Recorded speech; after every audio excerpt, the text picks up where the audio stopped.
My name's Greg Smith and I'm the CEO of Icebreaker. Is there a clear sort of vision or purpose statement for Icebreaker? We're really lucky. When Jeremy founded the company 25 years ago, he had a really crystal clear objective, and that was to be an alternative to synthetic clothing.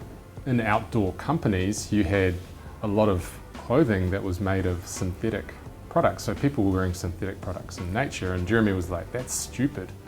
Why are we not wearing nature in nature? And our purpose is to provide that alternative, and our vision is to lead a movement towards a more natural way of living. And that vision is something that galvanizes the team and the business all the way through. You've worked for other companies. Do you have specific examples of how you see that playing out? Particularly, I think, when it comes to recruitment. So when I talk to people, and I talk to everybody who starts in the organization, they come because of the purpose. That's the most tangible example I can give you, because our average age is 32 years old. So if you can imagine, that's a little bit younger than me, but that millennial and Gen Z are far more conscious, far better informed because of technology. You know, information is everywhere, and they want to make decisions for their life based on their values. And so we get incredible talent in every position based on the purpose. Do you think that that sustains over time? If it's true, yes. So if that, and you know, one of the things that I've learned that is the biggest challenge is to keep actually doing what you say you're going to do. If you don't do what you say you're going to do and it becomes just wallpaper, then your team calls you out on it. You know, there's no hiding in a leadership role if you're just saying stuff that's not actually going to happen. That's amazing. How did you create that culture?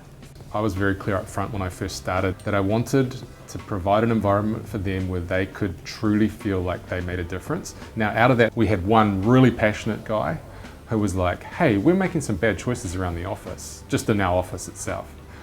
Wonder if we can do something about it. And then he got a few of the other people together, and this is the way they sort of got the courage up, I think, to come to me and say, hey, we want to make a change. And I'm like, what's going on? They're like, we want to form this thing called the Sheepdogs where we hold everyone accountable for what's going on. I'm like, that sounds amazing. And that's the type of thing that I really wanted to have come to life, but it has to happen organically. It can't be something that you lead as a leader. Yeah. It comes about from accessibility as well. So if you're just an open book and you're providing lots of opportunities for people to come to you, and you're, you know, I'm kind of against email.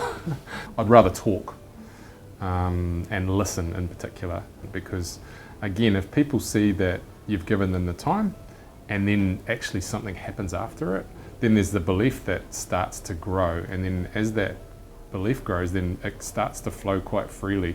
I know you've got the area on your website where you've got actually people's questions where they are querying even the supply chain and every stage of it and what you're doing and whether it's sustainable and all that. Yeah. How long's that been around? Over the years, Icebreaker's always strived to do everything better each year. It's always strived to be, you know, the cleanest apparel company on earth. And yet, not many people knew that that's what we were trying to achieve. So we wanted to open up the doors to the business, to everyone, to see how their Icebreaker came to life. You know, you expose yourself in good ways, so the stuff that you're doing brilliantly, and it also raises, you know, the things that you want to improve on. How much has that opened your eyes just by allowing that platform to the way the next generations are? More than ever, their voice is very loud in our ears, and really like the most important thing to us. So long as it relates to our values, because obviously sometimes we get feedback that we don't agree with, which is always challenging, and everyone has, you know, strong opinions, and they have, you know, social provides a great platform for anyone's voice. And nicely put. Yeah, so that's a really good challenge for us as a brand though, because if you can accept and take on board that feedback and maybe make changes or demonstrate that you're in the process of making changes, the consumer is very forgiving. They just want that transparency and to be heard. And so you can create incredible brand advocates that can work for you by authentically listening and making changes that are worthwhile. Who would you see as your competitors out there on an international market? Oh, our competitors are the synthetic brands. Yeah. So we're trying to take share off them. Mm-hmm. Now there's lots of natural brands. You know, when Icebreaker started, there was one merino brand and now there's over 200. So then you go, well, that's cool. They're not our competitors. They're in the same team as us. The biggest issue that Icebreaker has, and most natural brands have at the moment, is we don't have the same marketing spend as those big synthetic sports brands or big synthetic brands in general, or fast fashion brands that have so much money, and they've absolutely brainwashed everybody that, you know, having a t-shirt for 3 months is actually okay. Well, that's just the worst thing that could ever possibly happen to us. There's a consumer that understands that that's not good. Where do you think this change in thinking is coming from? Like, do you think it's the information that's driving it, or my own personal belief is that I think we're getting better at telling those stories in a way that people can connect with? Our fundamental belief is that people want to do good, you know, and if you can show them that there's ways in which they can do that and make a different choice, most people will say, yeah, that sounds great. But again, it's got to be the right product that meets the needs of the consumer. And like, we're interested in natural fibers, obviously, that's the basis of our business. We're interested in less is more, less clothing, so clothing that can do multiple things for people. So clothing you can wear to, you know, go for a bike ride in the morning and sweat in, and that you could wear it straight into the office and it's going to be okay because it'll dry out, it won't smell, and it still looks good, and then you can wear it, you know, out afterwards. That functionality is really important. And what we find with Icebreaker is that if someone tries the product once, then they're like, okay, I'm in, yeah, I get it. In terms of the challenges that you're up against, what kind of an impact has COVID had for you guys as a company? Strangely, COVID's brought the company closer together. All of a sudden, you're face to face with your teams, and you're face to face with what they look like and their names, and there's 300 of them, and you can scroll through the pages, and it's awesome. It's so exciting, and you can talk to people one to one, which you wouldn't do in a town hall or a staff meeting. Mm-hmm. And so we upped our communication with the global team.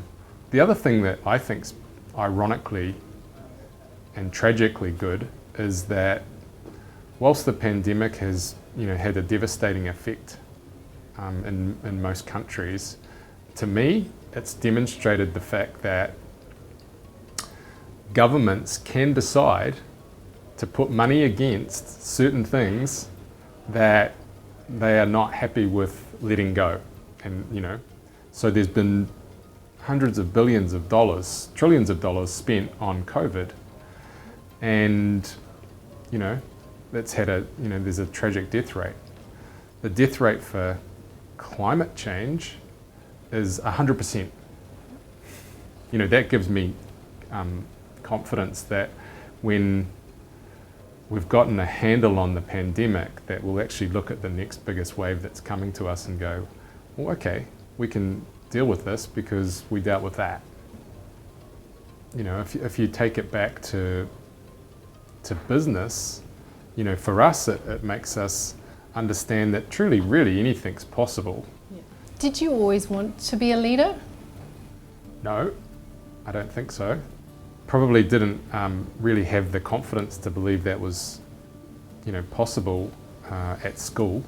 You know, at school I fundamentally was not a leader by any means, but very early on in my career at Michael Hill, I was trained really well, and I learned a lot about leadership being a young manager and working with lots of ladies who were a lot older than me, who actually really are the ones who trained me the most. I had the modules, but then I had their feedback every day about how they like to be spoken to and how they like to be treated, and that was the best training ground for me. What qualities do you think a leader actually needs? The things that I admire most is humility.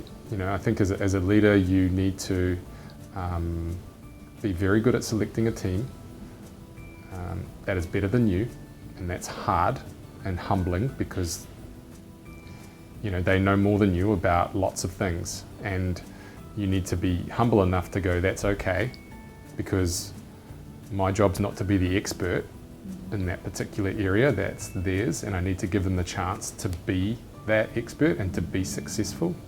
And so I think understanding that is really important. Being authentic when it comes to credibility and integrity, you know, that's a really key facet as well. Do you think these traits of leadership are things that you're born with, or are they things that people learn?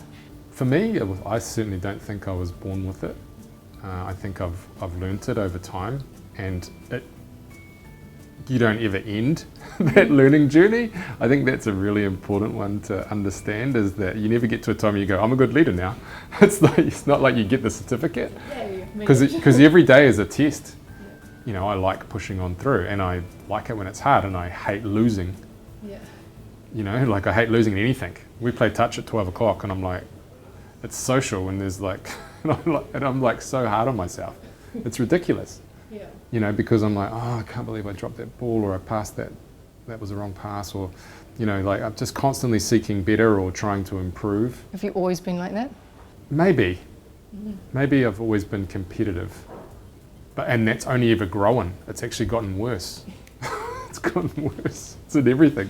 As a child, did you have a dream job that you wanted when you were an adult? I certainly didn't want to be a CEO as a child. That's not something that I sort of ever looked. I didn't want to be a business leader. I was thinking more around, like, you know, professional surfer, fireman, policeman. They all seemed like respectable things for a young child to do, but the surfing part was probably the key. Either that or a professional football player. Again, had all of the intent, but not the ability. Yeah. You know, just not the true level of skill. And once I was honest with myself about the other two, and then I worked out that being a policeman or a fireman was going to be really hard as well, because that was a life and death situation. So I was like, maybe I'm not that brave. Let's get into retail. Not many people die doing that. The older I get, the more my mum's like, oh, that's you as a toddler. Oh, really? She said, watching kids grow, 'cause she's in her 70s now, and yeah. So you watch them be born and you watch them be toddlers, and then you watch them become teenagers and they just go way off somewhere weird. And she's like, then as adults you watch the toddler re-emerge. There's this cool film which I watched maybe 20 years ago, and it had this little baby trying to climb up on a couch, yeah. Sort of pulling itself up and then trying to get its leg on top of the cushion, and then it falls down and you're like, oh! And then it does it again and does it again, and then finally gets up. Mm-hmm. And you sort of think, you know, when you're a toddler or a baby or a young person, there's a certain period of time where anything's possible, right? Mm-hmm. Where you can achieve no matter what. You know, you truly believe you can fly out of a tree, and you give it a go. And it's only when you land that you find out. But then there's a moment in time where we stop taking those risks, and after we fall down once, we go, well, that's it. I can't do that. So you stop. Yeah. And I think the difference between people who I see are successful, which is slightly different to leadership, but just successful, are people who never give in. Yeah. And they keep going no matter what, and they don't listen to people who are telling them they can't do it. They know it, that this is what they're meant to be doing, and they just keep pursuing it like a child does. Yeah, that's right. But you know, that's not most of the population. Yeah. My parents did something growing up that I've always loved them for, and they normalised the bad bits, like the mistakes or the bits where you got it wrong. It was like, well, that's normal. Like, who cares? That's cool. You sit down, you cry about it, whatever, you can have a cuddle, get back up and go again. Like, everybody has bad days, everybody makes mistakes, everybody gets it wrong, everybody humiliates themselves somewhere. Like, unless you've got a story that's worthy of telling when you're 60, it wasn't that big a deal. For sure. And that's actually almost, that's the way I live. Life is like, I start with what's the worst thing that can happen, and work my way backwards from there. Because it's like, is it life and death? No. From there it normally goes to, will I lose my job? Yeah. If it fails? No. Often I think we sensationalise what the worst thing is that could happen. Yeah. And it's a very unlikely outcome. If you could go back and tell yourself at 20, like, advice for how to navigate your way through adulthood, what would you say to yourself? There's a couple of things, and one is just be really confident in yourself.